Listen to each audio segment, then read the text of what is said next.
Hmm. Bon, ça m'embête, mais...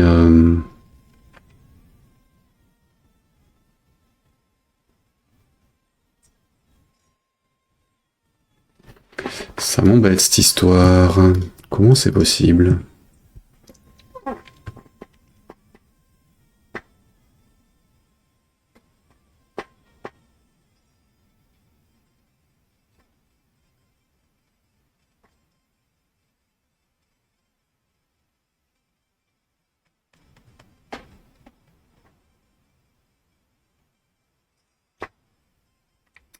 X, X, Y, Y, cell size. Bon, on va mettre un size X, size Y, hein, ça me gêne, mais... quand on est sur des trucs avec des décimales, peut-être qu'il y a une connerie qui fait que l'arrondi merdouille, mais ça me paraît très très chelou.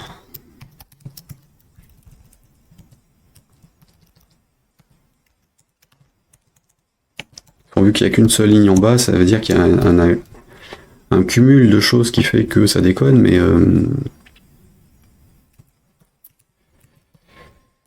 mais ça devrait me le faire en largeur aussi. Enfin, il n'y a pas de raison que ça le fasse que d'un côté. Enfin là, je vois pas...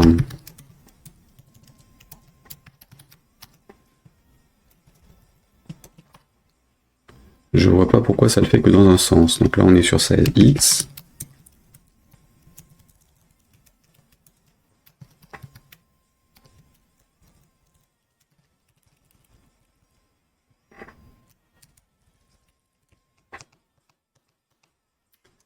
Donc x, ok, le y.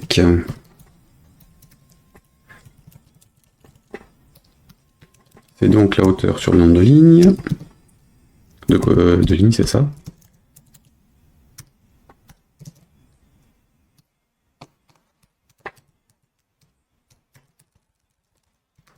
Et là, on divise par le nombre de colonnes. Forcément, je ne dois plus qu'avoir le maillage, je ne dois plus avoir la ligne blanc verte en bas. Mais mon truc est déformé, donc... tu te remets là, toi? Donc forcément... mon maillage est correct, mais ça veut dire que mon prorata appliqué sur un côté et l'autre ne se calcule pas correctement. Parce que c'est le resize qui déconne.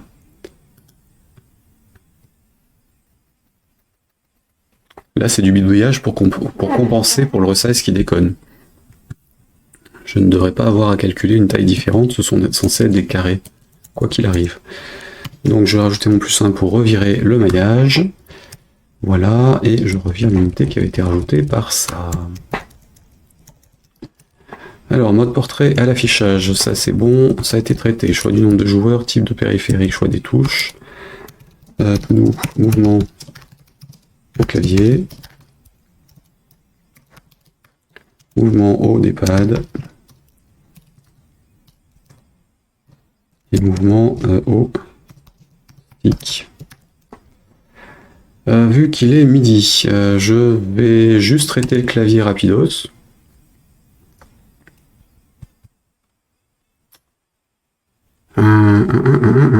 Alors, clavier rapidos, est-ce que je le fais dans le déplacement ou est-ce que je le fais tout court? On va le faire tout court. Quand je reçois un message disant qu'il y a le clavier qui change, je vais regarder s'il y a une touche qui est interceptée par un des joueurs et la prendre en charge.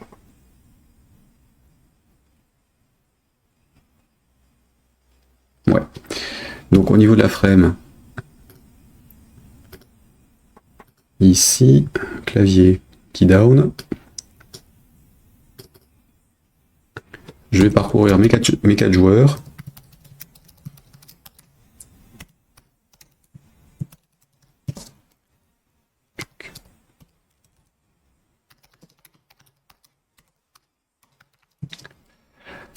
Player 1, tout. Do, begin, end. Et ça, je le fais que si j'ai pas la touche qui a été déjà interceptée, donc if key différent de dièse 0, enfin de 0 plutôt. où qui char est différent de dièse 0. Au cas où il y aurait quelque chose d'autre qui intercepte autre traitement pouvant intercepter les mouvements. Donc je parcours mes 4 joueurs, je ne traite que ceux qui sont actifs. Donc if fplayers de player ID, enfin plutôt en vie, de live, il est censé pouvoir bouger. Dans ce cas, je teste les 4 touches. Donc if ça.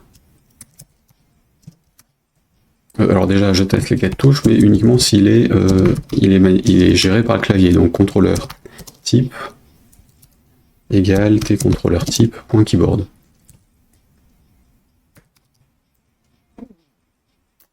Contrôleur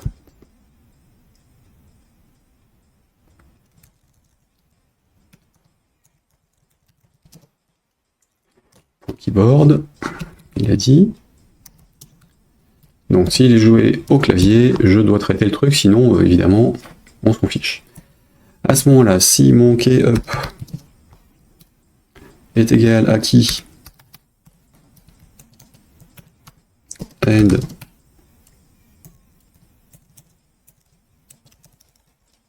alors le shift on l'ignore, hein, on va ignorer les contrôles alt et machin truc. Qui char up et qui char, à ce moment-là,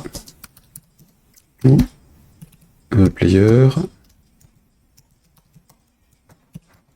to the top, else.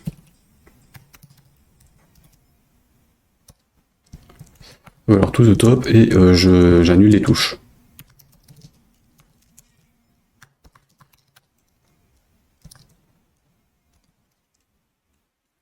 Donc to the top point virgule qui prend 0, qui char prend dièse 0. Pour qu'elle soit plus interceptée. Les 4 directions. 1, 2, 3, 4, et donc point virgule. Pourquoi j'ai un end de trop ici? Tac tac, c'est lui qui m'en a rajouté un à cause de mon begin au-dessus. Voilà. Et donc là, j'ai normalement traité mes touches. Alors, le key up, c'est bon. Key down, enfin key right, pour rester dans le trip. Donc, key right, right. Et right. Bottom. Down, pardon. Down, ici, pareil. Et là, pareil. Et là, c'est bottom. Hop. Toc, left. Left. Et left. Et donc, on a fait nos déplacements au clavier F9.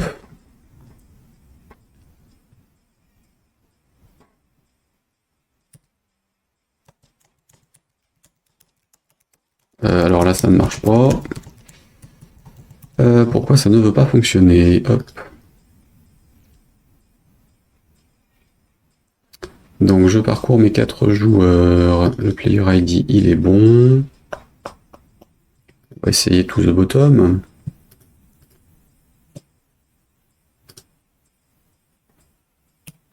toute façon, il ne rentre pas dedans à tous les coups. Qu'est-ce que j'ai fait comme bêtise? Alors, key down ici. Est-ce qu'on arrive là-dedans? F9.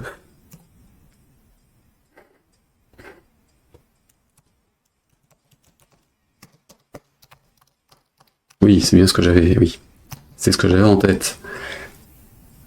Les touches sont pas gérées sur le frame. C'est bien ce que j'avais en tête. Je savais bien quand je vous ai dit, quand on a fait le snack, que j'avais pas les touches up et down sur la frame et que j'ai vu les événements après, je me suis dit tiens c'est louche. pensais que c'était pas géré, mais en fait ils sont effectivement pas traités. Il faut que dans la fiche principale, je l'intercepte s'il existe. Donc dans la fiche principale, si ma frame a un keydown, je dois le proposer. Keydown, t'es où?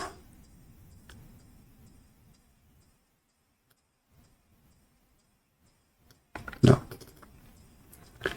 Donc là, je traitais les touches dans mon contenu. Ici, si j'ai encore quelque chose à traiter, je vais tester que j'ai bien mon événement sur la frame. Là, en l'occurrence, ma frame, elle est créée en tant que scène. Sauf que j'ai pas l'info au niveau global, je vais remonter l'info au niveau de la fiche. Hop.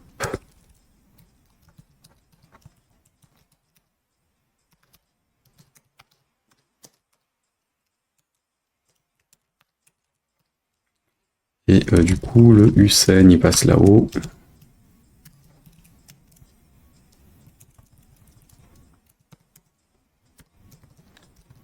Voilà, tant qu'à faire, je vais faire mes soignes ici aussi. Même si ça servira à rien, puisque cette unité-là, elle sera jamais visible dans aucun dépôt de code, à part chez moi. Donc là, on est bon. Alors, je disais, sur le keydown, CTRL S, je descends. Si j'étais différent de 0 et que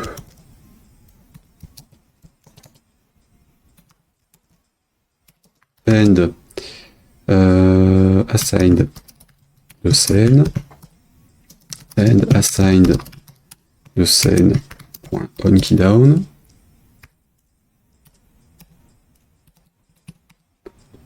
then scène.on keydown.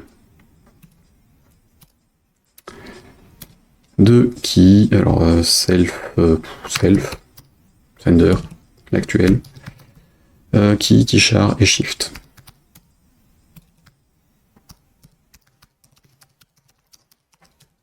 Voilà. Je savais bien qu'il y avait un truc. F9, là normalement ça devrait être bon pour mes flèches.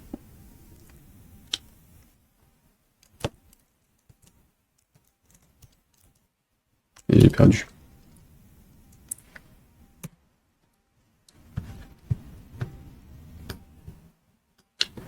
À droite, à gauche. Ah oui, alors par contre, effectivement, si on est à l'envers, il faut aussi que les destinations soient inversées.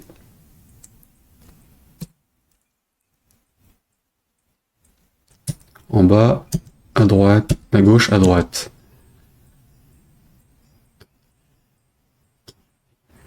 Donc à gauche, ça devrait aller à gauche, sauf qu'il va vers le haut. Parce que on a switché. Donc mon histoire de portrait, elle est pas. Faut que je revoie mon truc. Faut effectivement qu'on retravaille sur les coordonnées relatives et puis qu'on inverse les données. Ça. Parce que là, on n'a même pas fait une rotation de l'écran en fait. On a fait un pivot dessus. Alors que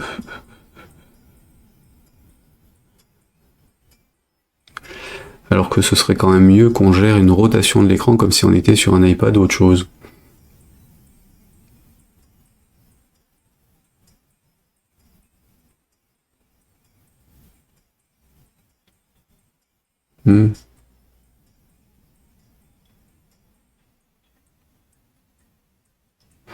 Donc le coin en haut à gauche, il devrait être en bas à droite, en bas à gauche. Donc là j'ai remis le full screen. Non, je vais virer le full screen. Bon.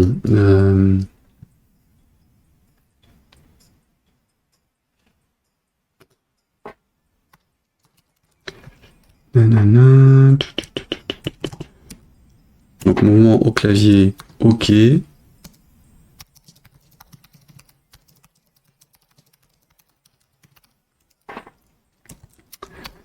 Revoir dessin de l'écran en portrait pour que l'angle au gauche soit en bas gauche.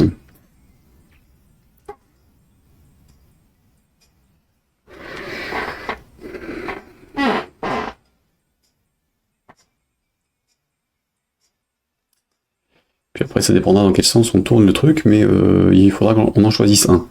Là, le côté on fait pivoter l'image est pas de toute façon correct, donc il faudra que je change ça. Du coup, il restera les déplacements au joystick. C'est bon pour le clavier en temps normal. Et donc, gérer plusieurs joueurs.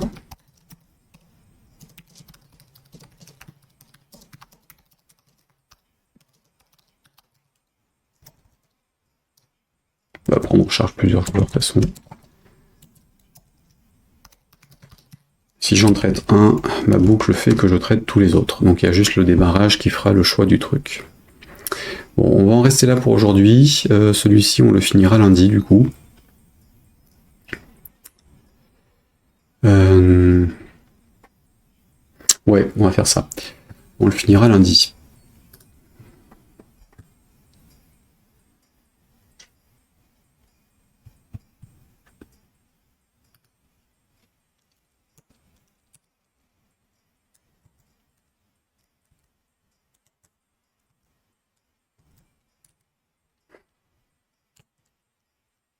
Et tant qu'à faire, on va interdire aussi les retours en arrière.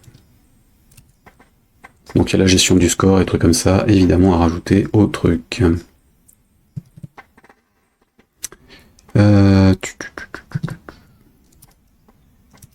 Ici on va jusqu'à 10. Donc 100 millisecondes. On prend en charge plusieurs joueurs, d'où gérer le score. Fait son affichage. Pour chaque joueur.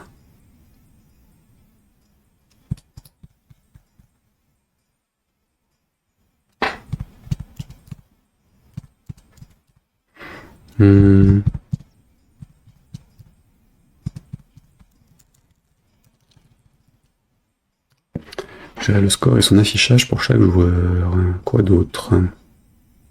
Ah oui, interdire le retour en arrière.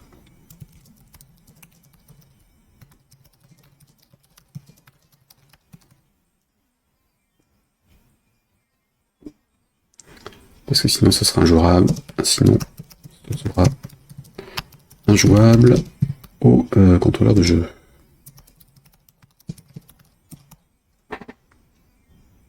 Au stick.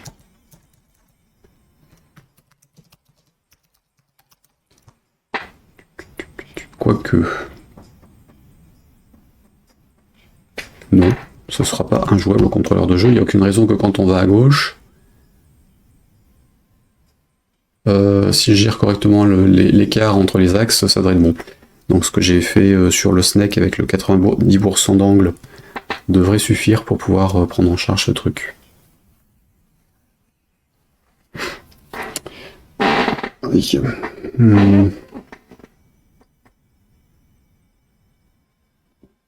Ouais, ça devrait être bon. Ça devrait être suffisant pour pouvoir boucler le truc.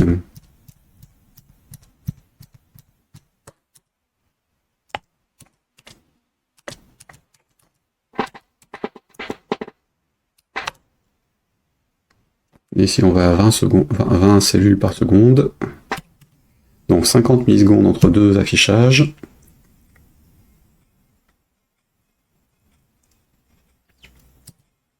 Ça va un peu plus vite.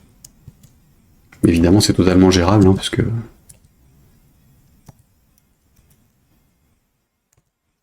il n'y a pas de raison que ça pose problème particulier, si ce n'est qu'il faut que le joueur ait une certaine dextérité avec ses manipulations.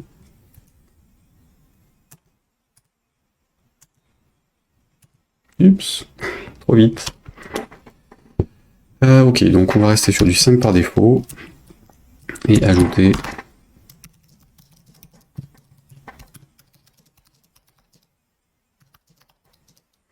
accélérer le jeu en cours de partie.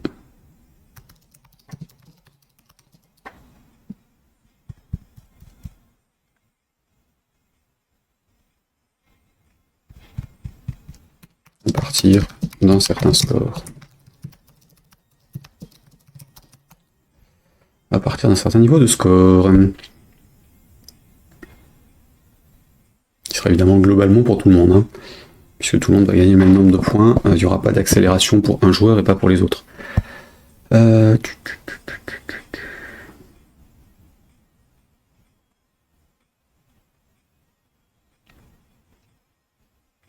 Genre toutes les 100 cellules.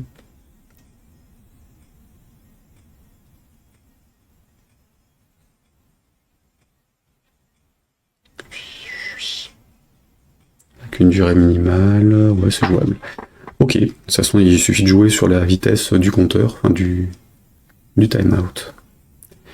Bien, donc je disais, on arrête là, je vais simplement enregistrer ça sur mon dépôt de code. J'ai enregistré ça moi. Rien. Non. Je fais des modifs moi. Allez, sors de là toi. Ok, donc on était là-dessus. Afficher dans les options, oui. Oui, c'est ce que je veux faire. Aiguille, tout ce qui est snake, j'annule évidemment. Donc là, CTRL-J. Puisque j'ai rien fait comme modif dessus aujourd'hui qui m'intéresse. À part le rajout du bouton pour tester le bitmap scale. Donc ça c'est bon. Ok. Tron, l'exemple avec son code source et la scène.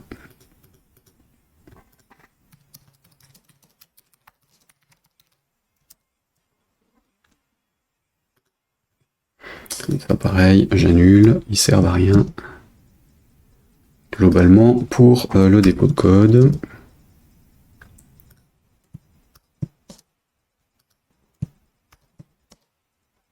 Voilà, j'envoie ça chez moi. Donc pas de code source dispo hein, pour l'instant pour vous. On fera ça la semaine prochaine. Voilà. Donc suite, lundi matin vers 9h30, si tout se passe bien, enfin vers 9h30, 10h. Et on bouclera ce truc, on rajoutera le côté multijoueur. Et j'essaierai de jouer à plusieurs personnes tout seul avec mon contrôleur de jeu. Histoire de